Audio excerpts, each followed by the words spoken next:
watch the show, so I don't really have much to say. Well, anyway, I figured Grant put this little thing together for me to kind of warm you guys up. We do this Employee of the Month kind of thing every month where we take some embarrassing or whatever scenes that don't make it into the show and we clip them all together. And he took some of those Employee of the Month, put them in a little video for you so you can kind of get a little insight of kind of how the shop works when you're not looking. You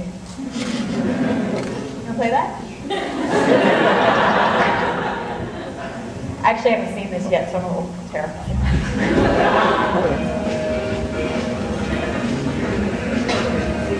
You guys see that okay? Oh, I'm kind of feeling trying to get there. Help me get there now.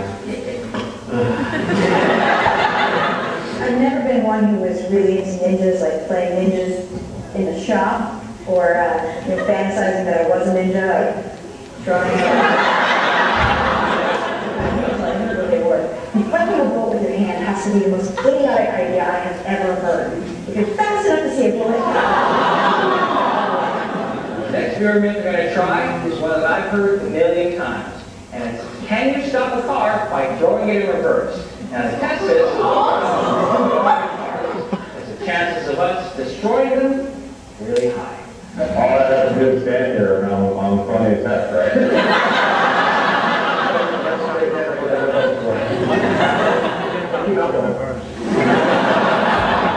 Remember the Mythbusters, can we use this ramp to get into this big rig at highway speeds? Mythbusters, can we use this ramp to get into this big rig at highway speeds? Coming up on Mythbusters, can we use this ramp to get into this big rig at highway speeds? Come on! Come on! All of us knew all the words to that song. I think that Van Halen MTV version was the one we were singing. I'm thinking singing maybe isn't going to be your next career choice. Thank you so much. Can I make that stop? Everyone's doing it. Maybe we need to move farther apart. I think that might be it. I don't know. All right. Well, we're just thrilled to have you here, Kari. Thank you. But how many colleges have you visited over the last couple of years? Maybe about a dozen. Okay, so we're kind of on the leading edge then. That's a good thing. You know, I don't do this a whole lot. The Mythbusters schedule is really, really grueling. It's at least 5 days a week, if not the weekends, 10 to 12-hour days. They can be much longer than that. You can't help it. Like, what is this?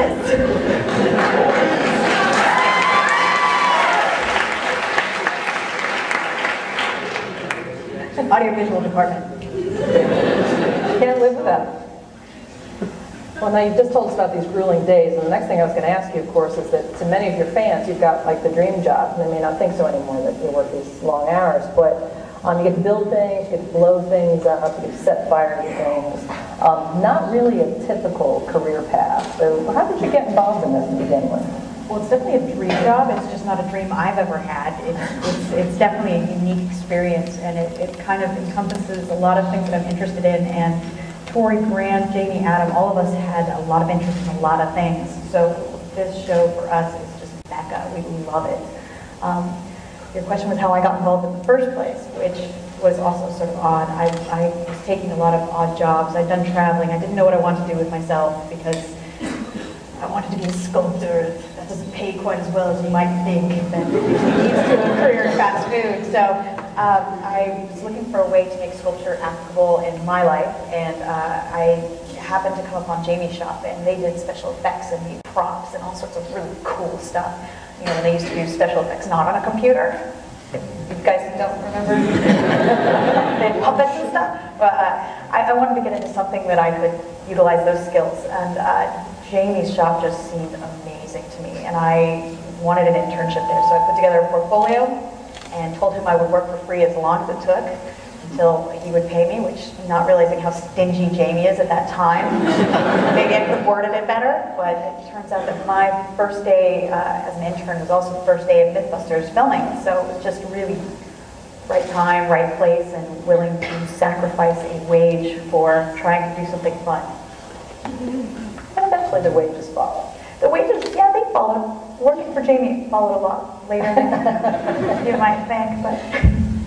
I've been noticing the way all of you interact on the show, and I was mentioning to you backstage, Jamie almost seems like the dad figure. He seems a little older, a little bit more reserved, but at the same time, there seems to be kind of an undercurrent there that, he's got a sly sense of humor. He's got an amazing sense of humor. It comes out in such a deadpan way that sometimes you don't know that he's joking, but when he does, it is the most hysterical thing you've ever heard. And some of his stories I can't even repeat. He's had a very colorful life. That man left home at 15, and by the time he was high school age, he'd already owned himself a pet shop and had all sorts of weird careers. At one point, he was a concrete inspector. I have no idea what that even is, but he was. Yeah. I'm sure everybody here has a favorite episode, and I was wondering if you could tell us what yours is, or a favorite myth that you busted or something. Well, my favorite myth that we busted that's aired was exploding pants. I just like the name of it. No, it had all of the elements of a myth that I really like, which is it was historical. It was something that happened in New Zealand in the 30s. There was some science to it. We had to do a lot of experimentation with different things that might have caused pants to spontaneously combust on farmers. There was an explosion. That's always fun. It was probably the most destruction that's ever happened to Buster, and in fact, that's where he lost most of his original parts, and it is still up in the Alameda bomb range somewhere. And it was confirmed. It was real. It actually happened. It was bizarre. We had so much fun busting that one, but we've got one coming up. It actually, I think tops it mostly just because I love James Bond, and we're doing James Bond myths. And you've seen the opener to Casino Royale with the propane tank and the gun and the big explosion. We're going to be working on that. And there's got to be an explosion in that one. And it was good. And the boys worked in a tux and I worked in an evening gown for part of the day. I don't know why. Too much sugar like that last scene right there. It's James Bond. It's James Bond. Yeah. Put it out there. That's okay. Except for they wouldn't give us martinis out there. That would have made for a really interesting episode, I think. How do you guys choose what myths are going to be busted? Or you're going to be testing? How do you do that? It's a really interesting dynamic. We have researchers that do comb the internet looking for myths, such sites as like Spark and Snopes, and obviously the Darwin Awards are great cornucopia for us. But I would say that almost half the myths now come from the audience. We have a lot of audience participation. If you go to discovery.com/Mythbusters, you can sign in and give us your myths, and people do read that. We do comb through those ourselves. It takes a lot of time trying to get through them all, but we go through looking for really interesting ideas, and if we come on one that sets our fancy, we'll just throw it in the pile and see how it works. I mean, all of us bring in our own myths. There's several that I've just brought in from being on an airplane and sat next to a conspiracy theorist. And by the time we got home, we were filming Monday for the airbag, or for the planes falling out of the sky to break your neck, the brace position myth. I was from a conspiracist sitting next to me on an airplane. I mean, bizarre. If you guys have any, please. I would be happy to submit those as my own ideas. They're good. I'm just curious, have any of you sent anything in? I don't see any hands up. Oh, there's one. Okay, good. Did we use it? No. Not yet. Must not have been that good.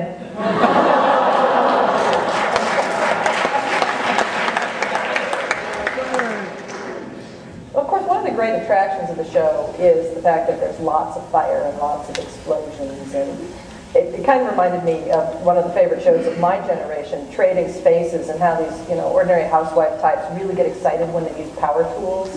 And I kind of see that in you sometimes. If you the housewife? No, not the housewife. Definitely not that. But when you get to work with firearms and things that aren't sort of typically female accoutrements, let's say.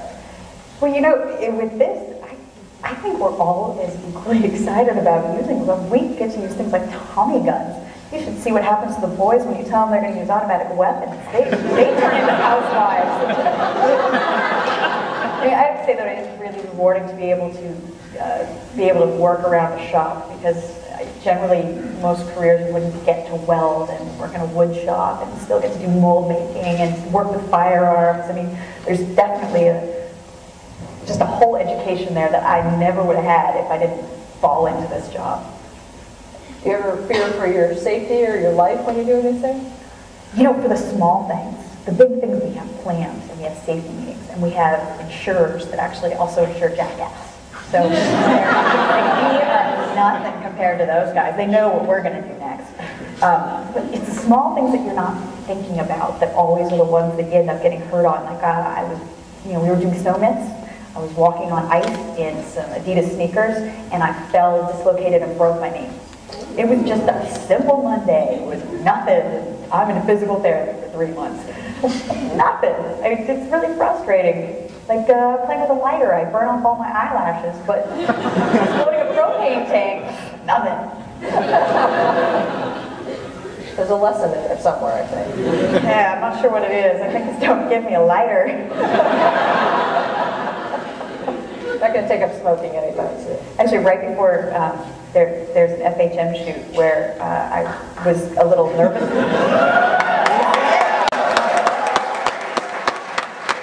I was really nervous because it was something I had never done anything like, and right beforehand I was trying to do a magic trick with a lighter and I burnt off all of my eyelashes. I was so upset. What am I going to do now? I actually had to glue on eyelashes for that. For those of you who are curious, these are the real ones. They're the real ones now. Of all the myths that you've been able to put to the test, which one do you think was the most surprising in the results? I think the Chinese invasion alarm was extremely surprising for us because it was something that, 400 BC technology did something that we couldn't do with our modern geophones. We were amazed that it actually works. Have you guys seen this one? Chinese invasion alarms where we sunk drums deep into the ground and the audio signal that it gave, the beating from the drum, signaled troops that were tunneling towards the castles. And Graham had he looked like a DJ. He had all this equipment set up, geophones, all sorts of audio equipment, and he couldn't hear what I could hear from the drum in the ground. It was very counterintuitive. And was there one that you really wanted to be true, but you couldn't get it to happen? Was there one that you really were kind of hoping for? Pottery record. It was so, I saw it on CSI, so I thought it was real, where you could actually capture audio from a chance happening of something working as a stylist on pottery while it was being spun, that you could play it back like a record. And I thought that was going to work. I really, up till the last minute, I thought that was going to work, and it absolutely did not work. I want to try it again, though. I'm not 100% on that one. I think they would say no, but. Well, one of the things I really enjoy about the show is even if it doesn't work, you guys find, well, let's find another way to get this to happen. Because we want the result no matter what. And particularly when you're blowing up stuff. It's like if it didn't work the way the myth said, well, there's got to be another way to do it. Well, that's part of our system is if we can't replicate the results, we'll replicate the circumstances so we can at least see it happen. Because sometimes it's just not as exciting. The explosion doesn't happen. Woo! What kind of show is that? And of course, we see an hour, and in that hour there's usually 2 myths or 2 sets of myths that are busted. How much prep time is there involved in that? I think Grant calculated it one time because he likes to do the math on these things. And he came up with, we have about 100 hours to every hour of television that you see. That's post-production, that's research, that's all of the tedious experimentation that you don't see for 3 days, testing Buster's bones that turns out to be 5 seconds of screen time.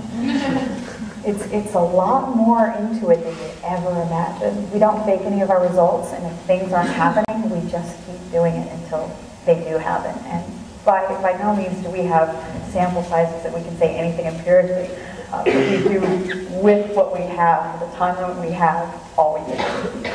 We watched the Archimedes episode the other night and did that huge reflecting sort of project. The myth that would never die. Yeah. And I remember seeing you polishing the squares of bronze, and you had done like 2 or 3 hours. It's just incredible to think how long that must take. We ended up getting all of MIT and all of our staff working into the late hours of the morning, even the next day, trying to polish all those shields for that one experiment that didn't work. We wanted to give it the best possible chance, though, and we're going for it. MIT was so excited because they were sure they could make it work, which they couldn't make it work either.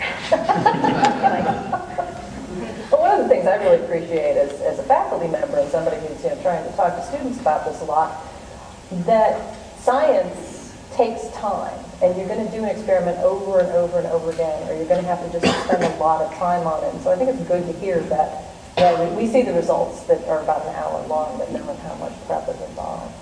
And you see all the results of the experiments, you see all the editing from the bad jokes that don't make it in the show, mostly Tories. No, science is definitely something that takes a lot of time. I've learned that as well over the past few years. And do you get involved in the research aspect? I mean, it seems like you all have your kind of roles that you build. Grant is the one always here with the numbers, but do you all do a little bit of everything? Absolutely. All the way down to the research and bringing in the myths. And when we get really excited about the myth itself and we put our time into the research and getting the background and finding out what's going on, we're so much more enthusiastic on screen because you only have, it's like an assignment. You have 2 weeks to just completely immerse yourself in like radio frequency identification tags. So you find out everything you need to know possibly about that, and it consumes you for a little while, and then you get to throw it away and go on to the next ADD project. It's perfect for somebody with a short attention span. And do you guys sometimes have to call like professional scientists or physicists or somebody in the field? Oh, absolutely. Grant is the only one who's remotely qualified for this job. Jamie, a real geek in the bunch. Yeah, well, I mean, I don't know. That's kind of hard. I mean, But Adam's I take quite that a as a geek. positive term. Yeah. I mean, it's, We all take that. In our world, that is definitely a positive term. Grant has a degree in engineering, electrical engineering. But Adam has a high school diploma. Jamie has a degree in Russian. I have mostly a sculpture degree, and Tori majored in film. So put that all together, it's kind of the charm of the show is that we're kind of fumbling through this, trying to apply the knowledge so that we can learn at the same time the audience is. We have to look up most of our facts. We have little cheat books that we look at. and the internet's great for a lot. The internet's amazing. When I was a kid, we had to look at encyclopedias. That did nothing. And how are you received? Like when you guys call an expert in one of these science fields or whatever, do they watch the show? What do they think? And generally, if they've seen the show, which is, I would say maybe 70% of the time they've seen the show, and they're either very apprehensive because they don't want us to do something stupid or put them in a position that they're responsible, or they're really excited and give us tons of information. And then the other 30% thinks we're completely crazy and usually warns everyone else in their field not to talk to us. For a while, we were going to find out what would happen if you could get drunk by absorbing alcohol through your skin. Like if you sat in a bath of beer, would you get drunk? And first we decided we were going to call some doctors and find out what. Turns out that's really bad to do. It'll dry your skin and it will crack and bleed sensitive parts of your body that you don't want that to happen. It's extremely dangerous and the vapors could kill you. And we were really excited until we talked to him, but then he called every doctor that possibly we could talk to and said, tell them not to do this. They're afraid college kids were going to try this prank, just even if it went bad, just to see if it worked. Don't try it at home. We didn't even try. what do you think is the craziest or funniest thing that's ever happened, either to you personally or just on the set? Well, I'm going to say the craziest thing was not something that we did, but something a fan did. We had a fan come up to us at a convention who was completely convinced that when we tried curing poison oak with vodka, that we weren't using real poison oak. So he flew for hours with a baggie of real poison oak to bring to us. He stood in line for an hour to talk to us, and he's like, I don't want an autograph. I just want to tell you this is fresh from Tuesday. This is not real poison oak. That's real poison oak. Walks away. We sent people after him to find out what the heck was going on. That was Grant's like, okay. Oh, that was insane. Ever afraid you're going to run out of material? Not as long as people keep doing stupid things.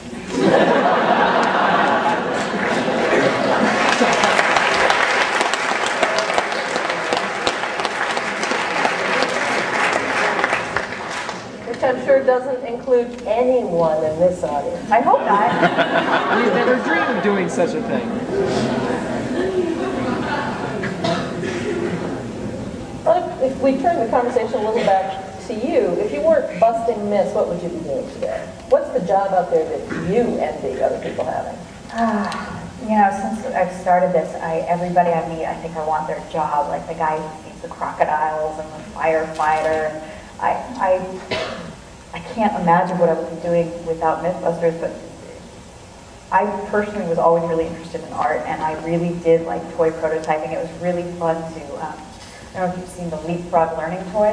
Jamie's shop helped prototype a lot of those toys, so a lot of the carvings of little books and little stars, and the actual physicality of the toys, I sculpted myself, and to see them on the shelf was pretty amazing. I thought that was fun, but then Mythbusters came along, and that all seemed just silly. But when I saw you on Letterman, I thought it was interesting, the interchange between the two of you, and just that kind of incredulity, like, we got paid to do this. Absolutely. That was the most nervous I think I was ever in my life. That was my first interview ever for anything. And It's a good place to start. oh my God, they called me on a Thursday and I was in there by Monday. It was terrifying. He looks like a robot. He wears a laptop. It was just one of those things that you watched on TV all the time, and to actually be in it, it did not feel real. That's probably just as well, though, because if you feel like you're in a dream, then you're not going to get as nervous, maybe. I don't know about that. But though, he was an incredible person. He was obviously a super pro. Anytime I got nervous and started looking down or playing with my dress, he would like look at my eyes and bring me back up so that okay. We're good.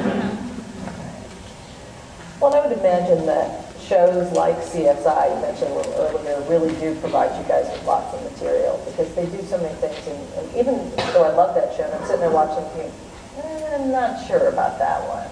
I think if they're looking at the same websites as us, because they're all the time I'm watching CSI, we're working on that, right there, excellent. If only we could get some footage from them. That is the hardest part. Footage is extremely expensive. I would take, particularly with a contemporary show like that, but you also, I've noticed a lot of footage from movies of various times.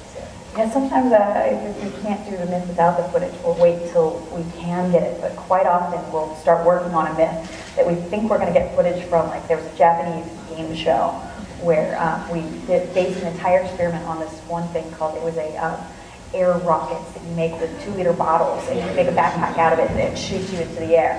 But in the end, the game show won like $20,000 for like a 4-second clip, and we're just like, forget it. We're just going to draw cartoons of it. But the entire thing was based on it. We got so much email going, yeah, guys, we saw somebody who did it on a Japanese game show. I don't know what you're talking about. It's like, wait a minute, no! It's supposed to be this frustrating. I have a lot of my own favorites, and we were talking earlier, and I really love the whole scuba diver in the tree one, and I was really disappointed that one didn't work out. Yeah. You know, you kind of want it to be true because it's just so outrageous. Such a cool story. Yeah. But do you ever hear from fans who resent the fact that you've sort of busted a myth that they have held dear for a really long time? Well, yes, especially when it comes to firearms, because there is an expert in everything, and when it comes to guns, there's a lot of experts. And no matter what you do, you're going to get a lot of hate mail because they think you did it completely wrong. And they can have your job and they could have done it right. Absolutely. You just kind of have to take the good with the bad, and I try not to read the resentful emails people who think that we suck. Just like to read the happy ones that love us. And how would you kind of compare the modern myths, like your cell phone myths and all that, with some of the historical ones you've done? You know, they're kind of equal to me. I mean, I like the history ones more because they're usually a little more outlandish and, you know, maybe a little further from the conclusion, where the cell phone you hear a lot, and you probably tried it at a gas station and not exploded. Except for when it came to Archimedes' death, right? Because that was a myth that just kept coming back to haunt us so many times that I really never want to hear about it again. And one of those really old and dear stories from the standpoint of a folklorist was the whole Civil War mystery pregnancy. I loved that. That was amazing. And I really appreciate the fact that you used Civil War, you know, rifles and really tried to, like, well, he would have been wearing wool pants, so let's put wool on both sides of the genetic material. Genetic legacy, because you can't say sperm on those Discovery Channel. It's funny the rules they'll come up with. We did an entire episode on facts about flatulence, because we weren't allowed to use the word fart. So we had to comb, you know, the internet, everybody we knew, coming up with words that we could substitute. Like Chanel #2. It was so ridiculous. Can you imagine just saying flatulence too many times in an episode would get really kind of Just seemed weird. I liked ham slam. That was a funny. I don't even know what that means. And do you run into any other issues with censors other than language? I mean, things that you guys either can't do or you've been discouraged, encouraged to do in a different way? Oh, absolutely. One thing that we're very concerned with, or you know, the higher-ups and everyone on the show is extremely concerned with, is imitable behavior. There's a lot of episodes that we spent a lot of time trying to figure out how to do it without showing people how to do it, like paper crossbow. We didn't want to teach inmates who happen to watch the show. I get a lot of fan mail from prison. How to create a crossbow with toilet paper and soap and glue, and you know, or things that involve kids. We don't like to do anything where kids get hurt. Probably a wise choice. Staring at you. And you know, we don't want to. We try not to do things where somebody's going to take that knowledge home and go blow themselves up. That's why, like, things like exploding pants, we never revealed the name of the herbicide that was creating the problem, because we were afraid people were going to go start lighting it on fire, or completely how to make gun cotton, because that's kind of explosive. And I expect you have to be really careful around animals as well whenever you're using animals. Unless they're already dead, which seems to be something they like to play with a lot. As you see from the video, I got I wonder if I could get workers' comp for my hair-triggered gag reflex now. Because I've puked so many times for the show, intentionally and unintentionally, that I can do it so easily now. If I wanted to be a bulimic, I'd be so in business.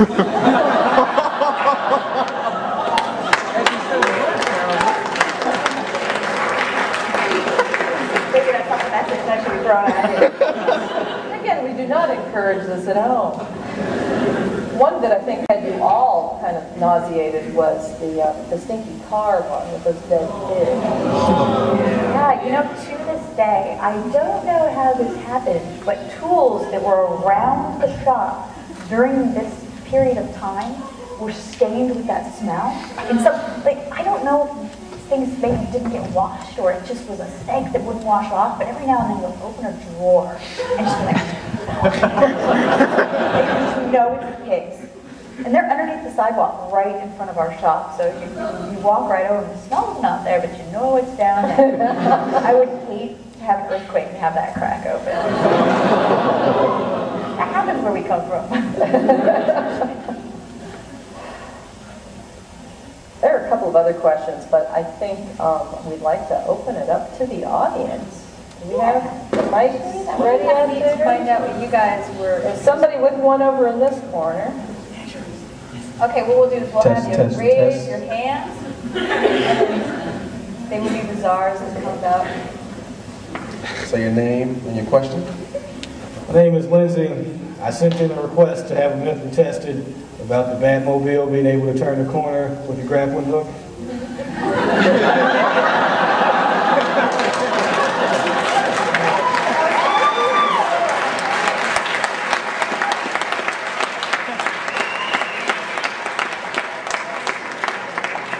I just would like to have that retested. That would make me happy. Kind of crushed the childhood dream that I had. So it'd be nice to be able to retest. You know, actually, we were, I feel like with like carbon nanotubing and some of the things that people are coming up with for the space invaders, I feel like they can come up with a cord. And being that Bruce Wayne was an extremely rich man who could probably afford this technology, unfortunately, we can't. Thank you.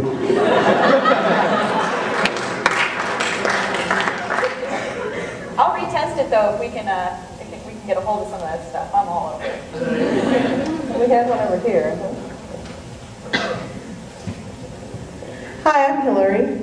I was just wondering, you do a lot of movie myths, and do you think that eventually that might change some of the ways that movies make their special effects? Huh. I don't know if we have that much of an impact on the world. That would be great though. Yeah, you know what's funny is all these guys come from a special effects background where there used to be a model shop at ILM, and they worked on the lights for the Death Star. You know, they worked on Gremlins. They made the little puppets, and all those guys got kicked to the curb, and now it's completely done on computers. So they're all very bitter about our relationship with the movie. Somebody that you argue with most frequently on the show, like somebody that you don't get along with that well? Actually, you know what? It's pretty bizarre that we have gotten to our staff that we have right now. We are all such good friends that we hang out after work as well, except for Jamie. He doesn't hang out after work.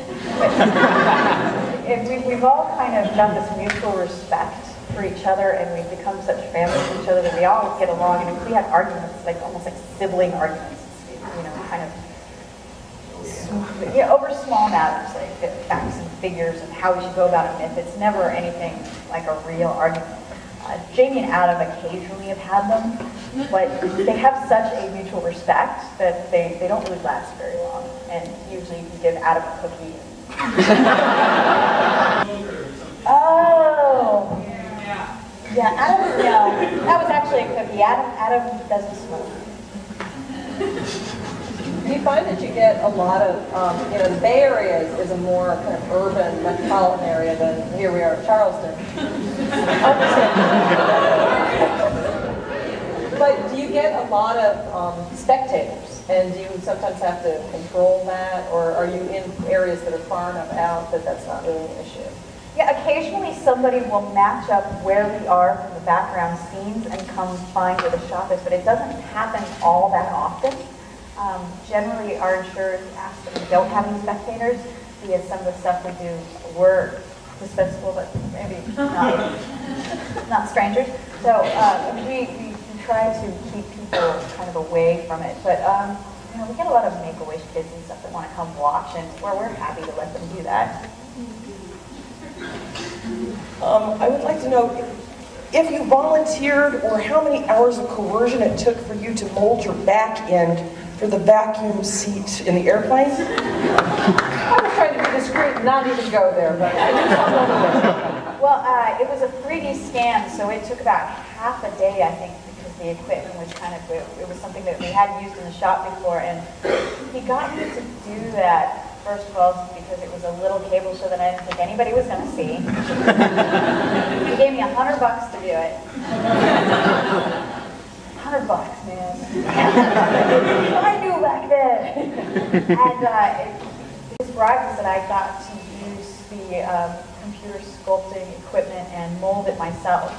So it really only took probably half a day for the entire process, because it wasn't actually like they molded it fine. It was just made a mold from my beginnings. We got It's a one. much larger piece. We got one way in the back here. Hi, my name is Megan Ann, and I was just curious, considering your line of work, how ridiculous is your insurance rate? Yeah, I bet it's pretty bad. Once again, the numbers, that's not something that they let me know about, but I'm I don't know. I just think they're crazy to insure us all together. When did that season start? Wait, what? When did the next season start? When's the next season? Discovery Channel is kind of in control of the when things happens on the screen, but we are going to start filming season 6 in November. So there will be at least another year of Mythbusters coming around. We're still going hot.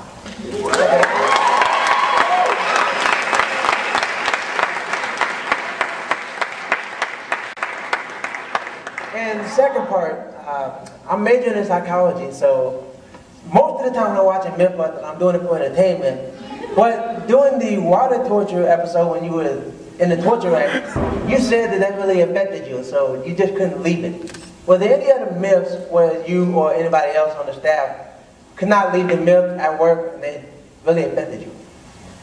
I think that was pretty much the worst one. I don't think anybody really thought through the fact that the best case scenario would be torture.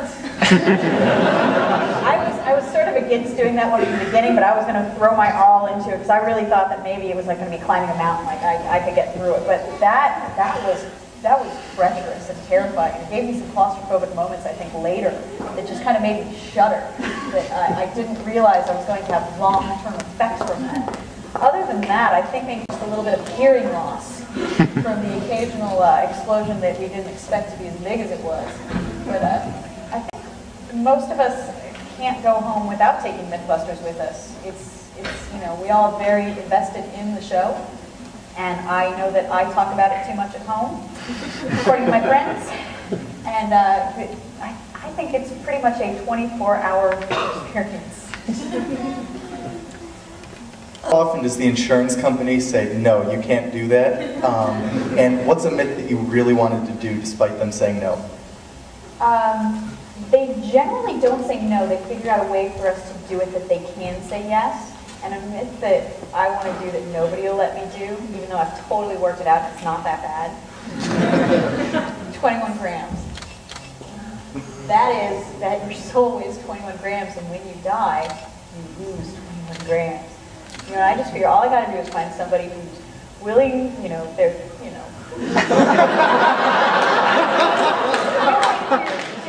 they're going there anyway. We could have an entire scale set out that they could dress. I figured it out, but apparently it's a little morbid. I was sort of gothy in my previous life, so maybe it just seems a bit more normal for me. Well, maybe you can make an arrangement. I don't know if you read recently, it's like, 3 or 4 months ago about the death cat? Yeah, there was that cat in the nursing home that somehow sensed when people were just about there, and it would kind of sit next to it. So, yeah, you guys could hook up with him if you might be able to do that. One that people always ask me about that cracks me up is, were you guys going to test spontaneous combustion? It's spontaneous. I get that one almost every time we go out. Well, I haven't seen every episode of the show, but one of the most famous and prevalent urban myths for a long time has been the kidney harvest, and I didn't imagine there was a way to really test that one either. Yeah, I think that originally when we were doing like the Pop Rocks and Coke, the real standard myths, I believe they started to try to figure out how they could do that. And I think as a joke, they ended up having Adam sitting in a tub of ice for a while. They were going to see how long he could sit in a tub of ice without things going wrong. It just because this is something we just can't do. But if you figure out a way, please, discovery.com/Mythbusters, let me know, because that's an interesting one. It really is. I love micro under jobs.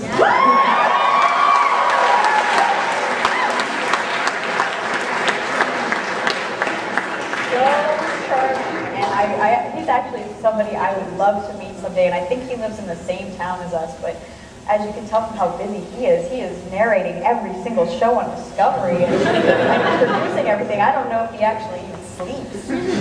But I'll put that down as my number 2 favorite on the Discovery Channel. And Blue Planet, that's pretty awesome. Kari, being a reality show, do you find that there's sometimes deceptive editing in the final episodes? Or, my friend wants me to ask, is Tori as really big a klutz as he looks on a TV show?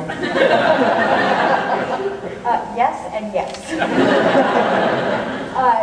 Deceptive editing in that sometimes, well, mostly I'm just thinking of the Tori episode. He really knew that was sarcasm. He jumped anyways. We're done for the day, and Jamie, Adam, and I were all there, and we're just like, there's something we're missing. There's nothing went wrong today. Same thing happened for us recently with our propane tank, and nothing went wrong. It was almost freakish. But it just has to make up for the days like snowplow, if you spend 11 days trying to make a tire turn. Hi, Kari. My name is Mitch. You said that you brought sites like Snopes and FARC for certain urban legends. Would you care to elaborate on some of the certain legends that you've got from specifically FARC? Because I told them that you were here today. Oh, goodness. I can't think of anything specifically from FARC. You put me on the spot, man. But Snopes, we've gotten a lot from Snopes. I know that airbag myths, I believe we got from Snopes, which, you know, you blow your thumbs off if the airbag goes off and you're holding onto the steering wheel.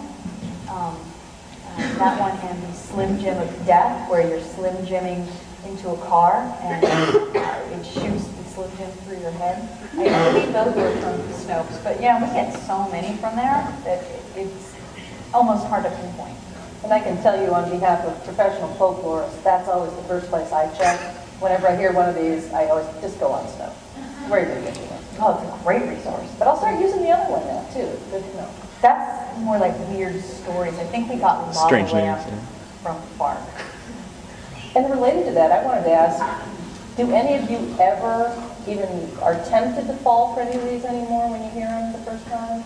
Oh, we're always wrong. Usually what we think is going to happen is completely the opposite, and quite often we're completely convinced, and then it turns out that it never happened, or, you know, sometimes we hold back on the final research a little bit so that we can suspend our disbelief just a little bit. Hi, Kari. I'm Don Fisher. I was wondering, I know you made a lot of comments about people coming by the shop and kind of turn that away. Say one of your friends happened to be in the San Francisco area and happened to look you up. Would you guys ever let them in the shop and look around? You're going to have to ask Jamie about that. He's in charge of that. You can find us. Ask for him. Hi, I'm Ken. The opening credits talk about the special effects prowess that you all have. Do you still work on movies, or have you worked on movies since you started the show? Jamie used to keep the shop fully functioning and did a lot of commercial props and that sort of thing. And I know that they've been offered quite a few model shop jobs, but Mythbusters has become so all-encompassing. We don't really have outside work anymore. Everybody pretty much is just all Mythbusters. But hopefully that industry will stay long enough so that I can actually try working on one myself someday. I would think some of the people in the industry get kind of frustrated with your show, though. It's like that scene where a cop hides behind the door of his car in a shootout, and you guys completely busted that one, and it's been in hundreds of movies and TV shows. Luckily, not everybody watches our show. I still guess. I don't think nobody's complained so far. It's good. I think, any publicity is good publicity. We're going to take, I'm sorry, were you going to say? Oh, no, I was going to say, let's We're going to take 4 more names, and I'm sorry if I don't get to you, and if you got a problem, I have a propane taking a small fire in the back, so meet me. Here's number 4. Hi, I'm Emily Elam, and I was wondering, do you have any bizarre talents? Let's see. I think in college I used to be able to drink an entire beer without using my hands. And I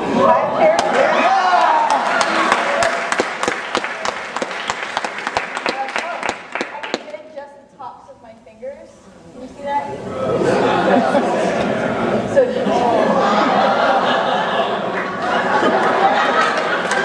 I guess is that bizarre? We got question 3.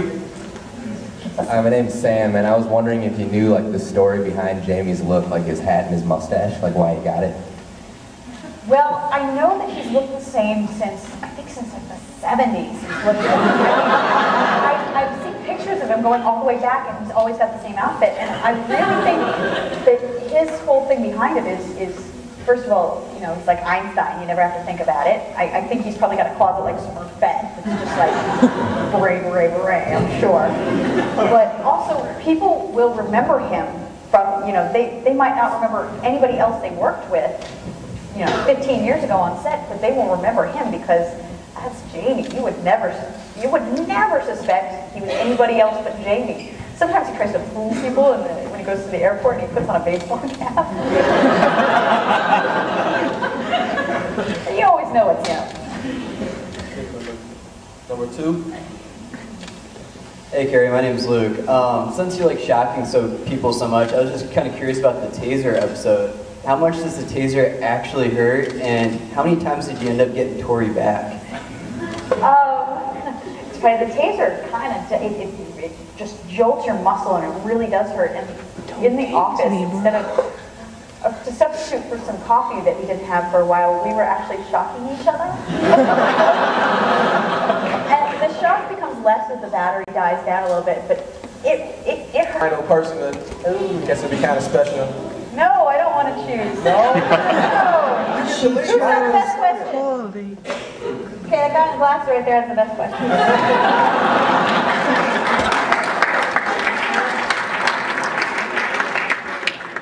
Better be good, man.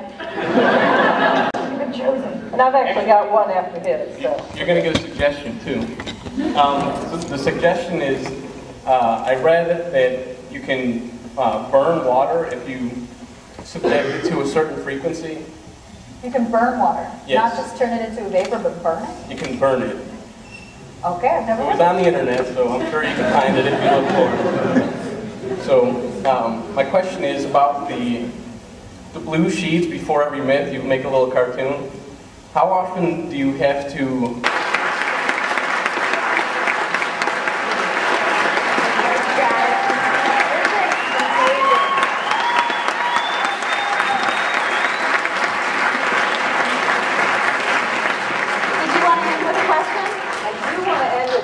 Question as the professor and me coming out again, but obviously you've got a lot of fans in the room. But we had a speaker on campus Monday who urged our students to follow their passions and not necessarily a big paycheck. And I was wondering if you have any advice on how to pursue their dreams after college.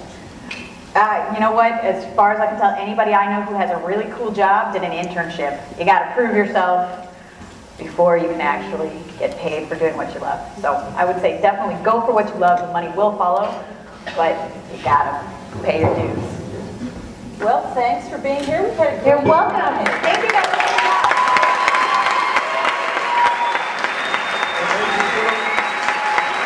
Ladies and gentlemen, if you'd like to see